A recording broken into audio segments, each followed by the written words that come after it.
رانی اور احسان ایک ہی محلے میں رہتے تھے۔ رانی احسان کو بالکل بھی پسند نہیں کرتی تھی، پر احسان رانی کا دیوانہ ہو چکا تھا۔ وہ ہر وقت رانی کے بارے میں ہی سوچتا رہتا تھا۔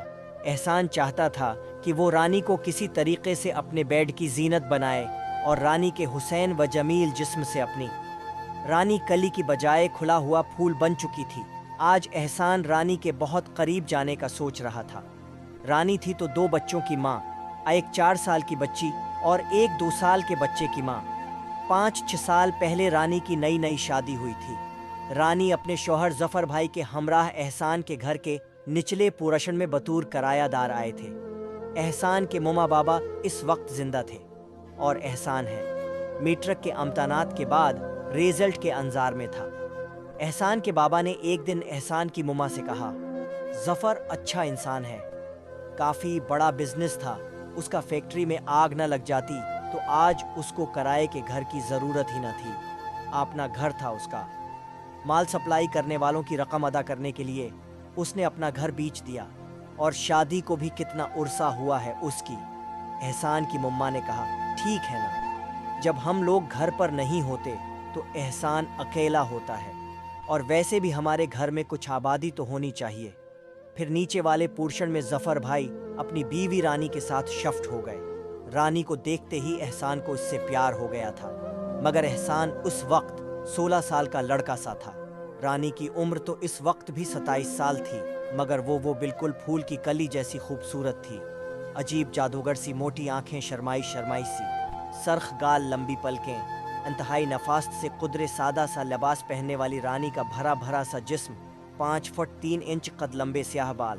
احسان نے سوچا ایسی ہی لڑکی سے شادی کروں گا، مگر ایسی کوئی اور نہ تھی۔ رانی تو بس رانی تھی۔ طفر بھائی کی وجہ حسان رانی کو بھابھی کہتا تھا۔ کچھ دنوں بعد احسان کے مما بابا روڈ حادثے میں وفات پا گئے۔ احسان کے مما بابا نے احسان کے لیے کافی جائیداد چھوڑی تھی، مگر اس کا کوئی رشتہ دار نہ تھا۔ مما بابا کی وفات کے وقت رانی نے احسان کا خیال رکھنے کے لیے کچھ نہ کچھ تو کیا ہی تھا۔ اس حادثے کے نتیجے میں رانی اور احسان کے درمیان کچھ بات چیت ہی بن گئی تھی۔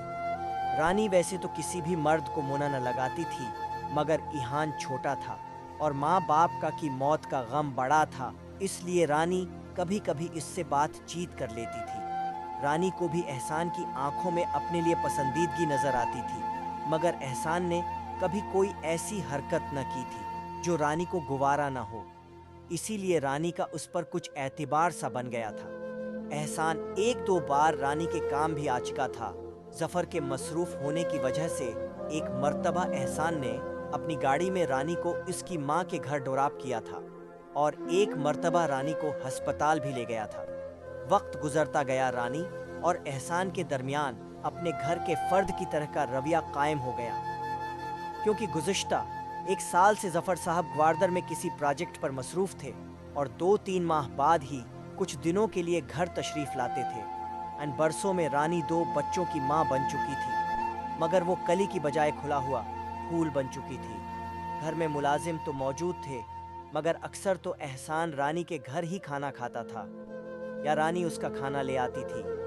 احسان کے 1000 کوشش کرنے کے باوجود رانی احسان کی آنکھوں سے اپنے لیے پیار پڑھنے کو تیار نہیں ہوئی تھی۔ رانی اور ظفر کے تمام رشتہ دار احسان کے جاننے والے بن گئے تھے۔ رانی کی ماں باپ کے گھر بھی احسان کا آنا جانا لگا رہتا تھا، جبکہ ان کی ہر شادی تقریب اور فوتگی ہو گئی تھی وغیرہ میں احسان ضرور شامل ہوتا تھا۔ آج احسان نے فیصلہ کر لیا کہ رانی سے اس کی شادی کا کوئی چانس نہیں ہے، اور رانی جیسی کوئی اور لڑکی دنیا میں موجود بھی نہیں ہے۔ احسان نے سوچ لیا کہ ظفر صاحب کی بیوی ہوتے ہوئے ہی وہ رانی کو حاصل کر لے گا اور اتنا پیار کرے گا کہ کوئی حسرت باقی نہ رہے۔ رانی کو بھی احسان اچھا لگتا تھا۔ وہ بہت پرفیکٹ لڑکا تھا، اچھی شکل صورت، اچھا لباس پہنتا، تعلیم یافتہ، ماسٹرز کے فائنل کا اسٹوڈنٹ تھا۔ احسان کی دوستیاں بھی بڑے معقول لوگوں کے ساتھ تھیں۔ اپنے والدین کی طرف سے ملنے والی پراپرٹی اور کاروبار کو بھی اچھی طرح دیکھتا تھا۔ رانی کے ذہن میں کبھی ایسا خیال تو موجود ہی نہ تھا کہ احسان اس عمر میں تقریباً 10 برس چھوٹا ہے، رانی کے حسن کا بیجاری ہو سکتا ہے۔ رانی کی 2-3 بہنیں تھیں، ایک اس سے بڑی اور 2 چھوٹی۔ बड़ी बहन तो शादी शुदा थी, मगर छोटी बहनें बहुत ज़्यादा तालीम याफ्ता और इस्लामाबाद में पलने बढ़ने की वजह से गैर शादी शुदा थी। रानी के माँ बाप के घर में मजहबी रुझान ज़्यादा था, इसलिए इसकी बहनों का किसी लड़के से मिलना जलना या दोस्ती करना तो नामुमकिन था। मगर उनके अपने ख़ानदान में तालीम याफ्ता लड़के न होने और रिश्तेदारों के गांव में रहने की वजह से रानी की बहनों के लिए आने वाले ख़ानदान के रिश्तों को मुस्तरद कर दिया गया था। रानी की छोटी बहन हर्रा और सबसे छोटी राबी दोनों की उम्रें एहसान से ज़्यादा थीं, और रानी के दिमाग में शायद ये ख्याल भी था कि बड़ी उम्र की लड़की से शादी करना दुरुस्त नहीं है, वरना रानी की बहनें इंतहाई खूबसूरत और देखने में कम उम्र लगती थीं, और सबसे अहम बात उनके चेहरे पर हया और पाकीज़गी की रोशनी सी नज़र आती थी, जो कि लड़कों से दोस्तियां न करने या न मिलने की वजह से थी। वैसे देखने में उनका जिस्म भी इतना ही सेक्सी और क़ियामत था।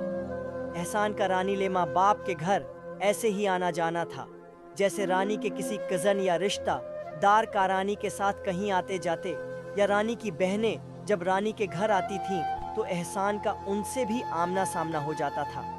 अगरचे हर्रा और राबी कभी एहसान से हमकलाम न हुई थीं और न ही एहसान ने उनसे कभी बात की थी, मगर इंसान की मौजूदगी तो महसूस हो ही जाती है। शायद हर्रा और राबी भी एहसान को अपने से कम उम्र होने की वजह से कुछ रियायत करती होंगी, मगर रानी अक्सर सोचती थी कि काश एहसान राबी से कम उम्र ना होता तो वो होगा, एहसान की शादी राबी से करवा देती। इस रोज़ एहसान ने रानी को हासिल करने ला फैसला कर लिया था। अब उसको अपने इस फैसले को अमली शक्ल देनी थी। शाम को एहसान घर आया तो उसको ये मौका मिल ही गया। रानी का बच्चा ज़ैन शायद बहुत ज़्यादा बीमार था। उसका बुखार 2-3 दिन से कम नहीं हो रहा था, और शहर का सबसे बड़ा बच्चों का डॉक्टर अपॉइंटमेंट नहीं दे रहा था। एहसान रानी के ड्राइंग रूम में दाखिल हुआ तो रानी कुछ बौखलाई हुई सी अपने खावंद से बात कर रही थी कि बच्चे का लीवर दरस्त काम नहीं कर रहा, रिपोर्ट्स मिल गई हैं। 4 दिन से तमाम डॉक्टरों के पास लेकर जा चुकी हूँ, मुझे डर लग रहा है, आप आ जाएं जल्दी। एहसान ने रानी को कहा, जफ़र साहब से मेरी बात करवा दें। फ़ोन लेकर उनसे दुआ सलाम की और उनको तसल्ली दी कि ज़ीन ठीक हो जाएगा। रानी भाभी ख्वाम ख्वाह परेशान हो रही है, आप फिक्र न करो, मैं सब ड्यूटी कर लूँगा। जैसे ही एहसान ने रानी भाभी कहा तो रानी को महसूस हुआ कि कुछ तब्दीली हो गई है। एहसान भाभी कहता था उसको, और आज उसने रानी भाभी कहा। रानी ने उस ही कहा। वक्त परेशानी में ज़्यादा ध्यान न दिया। एहसान को रानी का नाम लेना अच्छा लगता था। उसकी शदीद ख्वाहिश थी कि वो रानी को रानी ही कहकर पुकारे, मगर आज एहसान ने भाभी के साथ रानी लगाकर कह दिया। एहसान ने कहा, रानी भाभी आप बच्चों को लेकर गाड़ी में आएं, और ख़ुद गाड़ी में आकर बैठ गया। उसने अपने दोस्त को प्रदीप को फ़ोन किया, जो बच्चों का सबसे मारूफ डॉक्टर था, और उससे अपॉइंटमेंट मिलना नामुमकिन था। एहसान ने उसको कहा कि अपने बहनोई का पता करो, कहाँ है। उस वक्त मुझे अभी उससे बच्चे को चेक करवाना है। प्रदीप ने कहा, आप बच्चे को लेकर उनके घर आ जाओ, मैं भी पहुंच रहा हूं। कुछ देर में रानी अपने दोनों बच्चों को लेकर आ गई। बच्चा ज़ैन बहुत बीमार था, उसको रानी ने गोद में ही उठाए रखा। एहसान उनको लेकर इस डॉक्टर के घर पर गया, जहां डॉक्टर की बीवी ने अपने भाई के हमरान उनका परतिपाक इस्तकबाल किया और उनको लेकर अंदर आ गई। ड्राइंग रूम से बाहर एक बरामदा था, जहां एक छोटे से कमरे में नचे को बेड पर लटा दिया गया। कुछ देर में 2 जूनियर डॉक्टर और एक नर्स भी कलिंक से आ गए। डॉक्टर की बीवी ने ये सब इंतज़ाम घर पर करवाया था, ताकि प्रदीप के दोस्त एहसान को कोई परेशानी ना हो। वो खुद भी दबली पतली सी खूबसूरत और बाएखलाक खातून थी। साड़ी पहनी हुई सानुली सलूनी सी डॉक्टर की बीवी ने बरामदे में कीन की कुर्सियों पर उनको बिठाया और रानी को तसल्ली भी देती रही। इतने में डॉक्टर साहब आए और अपने स्टाफ के हमराह बच्चे के पास चले गए। कोई आधा घंटा रिपोर्ट्स और मरीज का मायना करने के बाद डॉक्टर साहब ने रानी और एहसान को तसल्ली दी कि कोई भी मुसल्ला नहीं है। बहुत सारे डॉक्टर्स से अद्वियात लेकर बच्चे को दी गई हैं, जिसकी वजह है से लीवर दरस्त काम नहीं कर रहा, बच्चा ठीक हो जाएगा। इस्लामाबाद में बच्चों के अमराज के माहिर डॉक्टर की इतनी शहरत थी कि हर शख्स का उसकी बात पर यकीन था। रानी के चेहरे पर इत्मीनान सा आ गया।